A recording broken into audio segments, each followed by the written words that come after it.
Hello, BrawlerNet! Welcome to Brawl Theory, the show where Brawl nerds like myself dive into the Brawl Stars lore to find the truth behind Brawl Stars' past and to predict Brawl Stars' future. I'm sure that by now you've already heard about the 8-bit minigame inside of Brawl Stars. Now, whether you have or not, I'm gonna break it down for you, show you all of its Easter eggs, and then talk about what I think it reveals about the future of Brawl Stars. Okay, guys, I know a lot of you have probably already seen this 8-bit minigame, and I have a lot of theories behind what it actually means. Now, I'm gonna explain everything behind this as we go through the actual video, and it might be a little bit confusing as to what it all means, but I'm going to take some time to explain that afterwards. Now, at the time that I'm recording this, if you go to 8-bit in the brawler selection screen, his screen starts to actually glitch out on his face, right? If you tap on 8-bit 8 times, you'll be brought out of Brawl Stars to a site where it looks like you're actually accessing 8-bit's files. You'll notice that there are 2 files that are missing, who.exe and whatis8bit.exe. Now, 8-bit then reads the source files and reads a log titled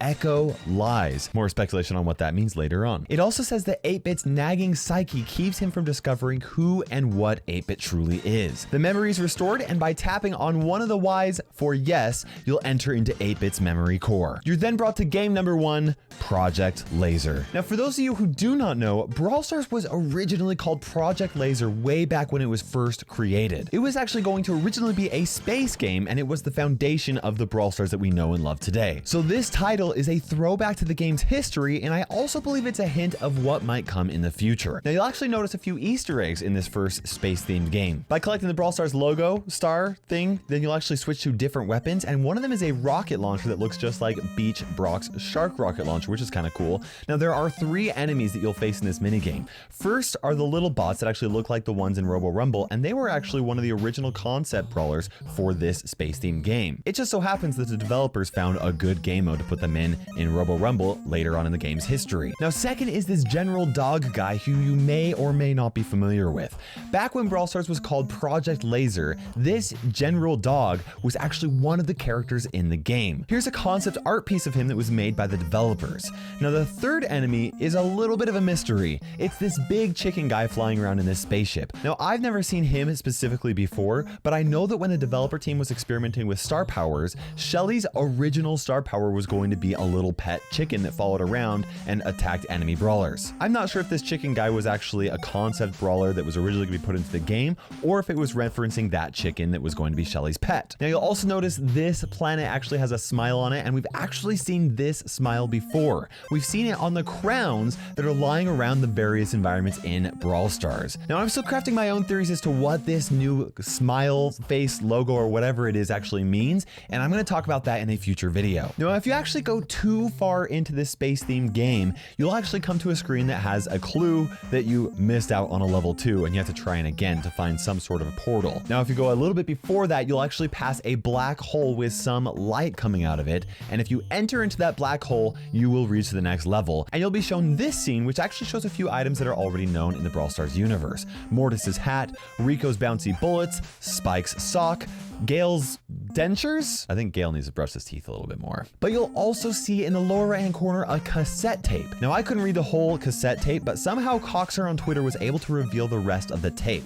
You'll see that it's labeled Patient 8. 8 obviously being for 8-bit. Now, why is this significant? If you're not aware, there's actually a YouTube live stream that has been giving away hints for future Brawl Stars updates pretty consistently. It's more commonly known as the WKBRL stream, and it gave hints about the last update being a superhero theme. It played the Piper animation music before it was even released, and has proven to be a legit source of information on several other things that have come to the game as well over the past few months. Well, recently it said this: Patient number 8, subject to megalomaniacal illusions, convinced that he can fly in space, believes that he is a ninja. Now, this tape seems to be some sort of a clue as to what 8-bit's mental state is, or some notes on that from possibly a therapist that 8-bit's been seeing to try and restore some of his memory. And the ninja part is actually the next minigame. Upon entering the black hole, you're brought to a screen that says this: like all journeys into the soul via an ill-conceived space game based on an arcade cabinet piling a ship while fighting militant dogs and chickens, what you've learned is not the end of the story. Now let me put on my Japanese translating glasses to narrate this next part. If there is nothing slow, there is nothing fast. If there is nothing square, there is nothing round. It cannot be divided by 0. Hey! The day will come when the loser will not lose. And then it brings us to game number 2. Read in Japanese, it says, Suragu Festo. Now this is where 8-Bit becomes a ninja, and Slugfest is actually the second name for Brawl Stars. The developers decided to ditch the space-themed name and switch to the game's codename from Project Laser to Slugfest. Now by Slugfest, they're actually referring to the heavy metal projectiles that are fired from a shotgun, but in this minigame, they make a play on words by making all of the characters into slugs, like the slimy snail-like creatures rather than the heavy slug being shot from a shotgun. And this is where 8-Bit has a run into Colt. Our roles have been reversed. Now it is your time to fear. What are you talking about? What are you laughing at? Did you make a joke? No, I'm not laughing, but fight! Okay, so that was a little lame, but you guys get the idea. In Slugfest, 8-Bit bites slug versions of Rosa, Barley, and Colt in 3 different scenes. In the first scene, there are a few Easter eggs. First, the palm trees, which I believe represent the beach-themed environment in Brawl Stars currently. Second is the giant tentacle that is drinking some sort of orange juice drink. I actually think this is the slug version of the mechanical tentacles on Daryl's pirate ship. There's also a suitcase to represent Mr. P, or even possibly his hotel environment that has not been put into the game yet. And then we have a giant ice cream cone, which will be important to talk about later on. In the second scene, you'll see a bouncy ball machine, which I believe represents Rico. And as for the electrical wiring in the second scene, I think that refers more to 8-Bit's limitation as an arcade cabinet and needing to constantly be plugged into the wall. The third scene looks like the desert area that we have in the classic Showdown maps. However, there are some strange robot bird-like flying things in the air and an interesting building in the background. Now, the robot birds actually remind me of what the security cameras look like in the storage facility where Siege takes place, but the building in the background looks pretty futuristic for being in the desert, and I actually believe that this is a hint of what is coming in a future update. Of course, I'm going to talk about that later in today's video. Now, if you beat all of the enemies, 8-Bit jumps up and down proclaiming that he is the winner, and at this point, if you don't do anything, this screen will pop up and say, 8-Bit's victory? It's not about defeating the enemies. Anger pierces through you like a fake coin. Don't mess up. But before that, if you actually tap on the showdown smoke after winning, 8-Bit will jump into the smoke and another scene will pop up. You're about to have a new experience. Did you overdo it? Is it evolving? Or is it starting to break? Let's go! And then it looks like 8-Bit short circuits and explodes, and then he ends up having an internal conversation with himself. 8-Bit, don't do it! Return to the warm bath of ignorance. If you accept the coin, perhaps you will find out who you are. Or maybe you will just defeat what you are. Okay.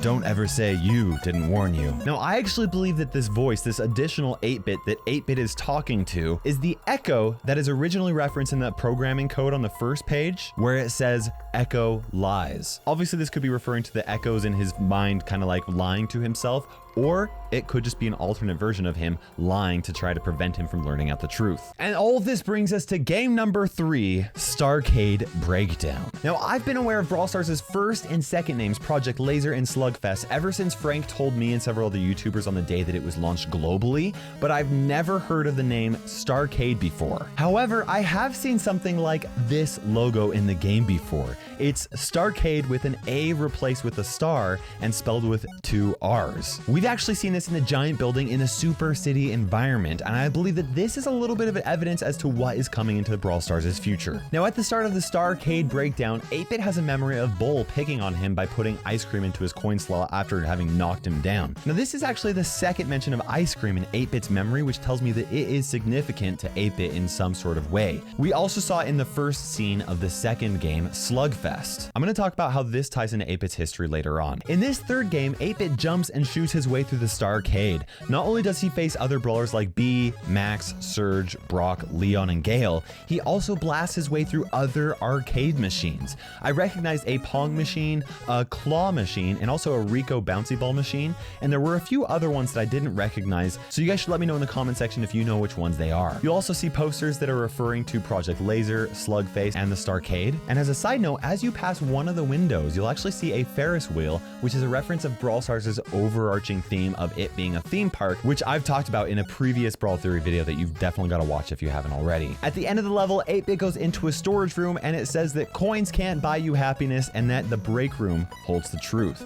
Now, if you go back and you spam the jump button right before the storage room, you'll actually jump on top of the building and drop down into the break room, almost as if 8-Bit is breaking free from the game himself. Now, I believe this is a key piece of information that very few people will be able to explain the importance of. I don't think this is a Supercell secret and more of like a little known fact that maybe people don't know very much of and that I'm okay to share with you guys. It's based off of a memory that I have, so take it with a grain of salt because memory is often flawed. But I do have a vague memory of a conversation that I had with a Supercell employee once. They told me that in one of Supercell's break rooms were a bunch of arcade machines that employees could actually use to play old versions of Supercell games along with games that were never released, you know, like Spooky Pop or Smashland and now even Rush Wars. And I think the fact that 8-Bit's truth is found in the break room is actually a reference to Project Laser actually being playable on an arcade machine inside one of Supercell's break rooms. If that is true, that would be super cool, but I can't confirm with you for sure. Now in the break room, 8-Bit finds a shadow version of himself and inserts 100 coins to find his truth.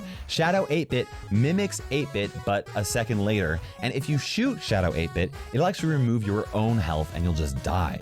But if you're careful and you shoot the plug behind Dark 8-Bit without killing him, he'll actually become unplugged and the back door will open up and you have beat the game. It then tells you that by destroying 8-Bit's dark version of himself, 8-Bit becomes free. And here it will show you the same Ferris wheel that you saw in the background along with a spaceship. Now at this point, you can either hit continue or just wait, and then eventually a screen will come over the game that says that the game is not over and it counts down from 0.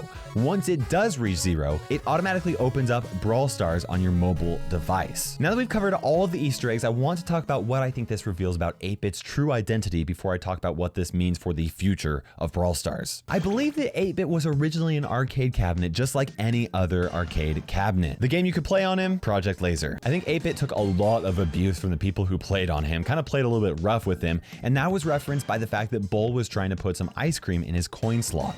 I think that that was a very important event that made 8-Bit want to fight back because the ice cream was actually shown twice in these mini games. After all, 8-Bit does actually get picked on quite a bit in Brawl Stars just because he's so slow. Now the abuse that 8-Bit experienced left him wanting to train to become stronger so that he could then revolt against the brawlers that have abused him for so long. This explains the phrases of him talking about how Colt was needing to fear because the roles have been reversed, and also him talking about the day when the loser will not lose. Now I believe that the second game, Slugfest, is all about showing 8-Bit's resolve to break free from his restraints, which is why it showed the power plugs and the electric cords on the second scene of the game. Somehow, 8-Bit was able to break free from his restraints and ended up in a toxic cloud of showdown smoke. While he's in that smoke, it's talking about having a new experience and evolving. 8-Bit even has a meter on his face that shows RAD per HR, and that is actually a measurement of how much radiation is absorbed over an hour, which suggests that 8-Bit became over-radiated, and that is how he transformed from being a regular arcade cabinet into a living brawler. Now the glowing rainbow background and the crazy vision that he had afterwards is explained by him evolving due to the radiation as well, but even though he had gained a sense of life, 8-Bit was not completely free yet. The only way for him to break free was for him to get out of the game and attack the power plug which kept him in the wall, which is exactly what he did in the final fight against himself. By doing that, he was able to break free from the arcade as his own person and join the world of Brawl Stars. And at the end of the minigame, it says that the game is not over and then literally opens up Brawl Stars again for you as a symbol that 8-Bit's game is continued through Brawl Stars. Now, all of that explains 8-Bit's past, but what does this reveal about the future of Brawl Stars? Are you ready for this huge reveal? All of this is leading up to the huge piece of news that 8-Bit is getting a buff, guys. That's right. That's the big news.